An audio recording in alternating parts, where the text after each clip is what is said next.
Hello, this is Alexander Cross, criminal attorney here in the San Francisco Bay Area. If you'd like to learn more about criminal law here in the San Francisco Bay Area, be sure to subscribe to our channel, Law Offices of Cross and Associates. So we received an interesting inquiry here on our YouTube channel. This has to do with destruction of property, hit and run. Hit and run, attorney, Oakland. Hit and run, lawyer, Oakland. Criminal lawyer, Oakland. Criminal attorney, Oakland. Let's see here. I was arrested due to an incident that I had on the road and destroyed some traffic signs. My license was suspended due to a DUI. Well, first of all, if you're driving along and you're crashing into signs and leaving the scene, well, obviously those are hit and runs. Providing nobody got hurt, those would be violations of Vehicle Code Section 20002, which carry up to 6 months in the county jail. Now, if your license is suspended due to a previous DUI, well, then you would also be in violation of Vehicle Code Section 14601.2, which also carries up to 6 months in the county jail.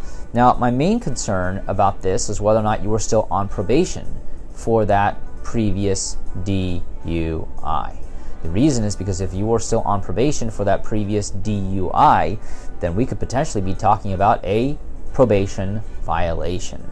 And if you violate the terms of your probation by committing a hit and run, well, you could be looking at not just an additional 6 months in the county jail because of the DUI, providing that your DUI was a first DUI, but many times when people violate their probation, the judges will hold them in custody without bail until their case is resolved. And that's terrible, because if you're in custody while your case is being resolved, which could take a couple of months if you want it resolved adequately, properly, well, you're probably going to be losing your job, and you could potentially lose your home, cars. It's a horrible mess to be stuck in custody while your case gets resolved. So please be very careful. But in this case, since you destroyed city property, there's probably going to be a lot of restitution that's going to have to be paid in order to compensate the city.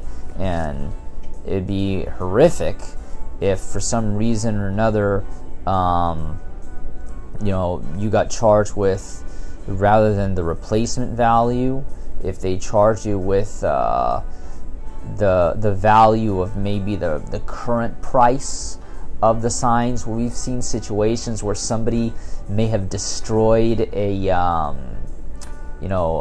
sign worth let's say $5,000, but that the current replacement signs are valued at $20,000, and we'd have to argue whether or not that's fair, because he only destroyed a $5,000 sign, although the current signs are now $20,000. The city might not have had any intention of replacing that sign, so you're going to have to deal with the city. It could become a situation. So you have to be very, very careful destroying city property, because not only are you going to be charged with a hit and run if you left the scene, but the restitution amount could be tremendous. Regardless, if you'd like to learn more about criminal law here in the San Francisco Bay Area, be sure to subscribe to our channel, Law Offices of Cross and Associates. But if you've been accused of a crime and need representation in court throughout the Bay Area, give us a call at 1-800-862-7677. Once again, 1-800-862-7677. On our next video, we're going to be discussing somebody who got a 4th DUI. Hit and run attorneys, Oakland. Hit and run lawyer, Oakland. Criminal lawyer, Oakland. Criminal attorney, Oakland. See you on our next video.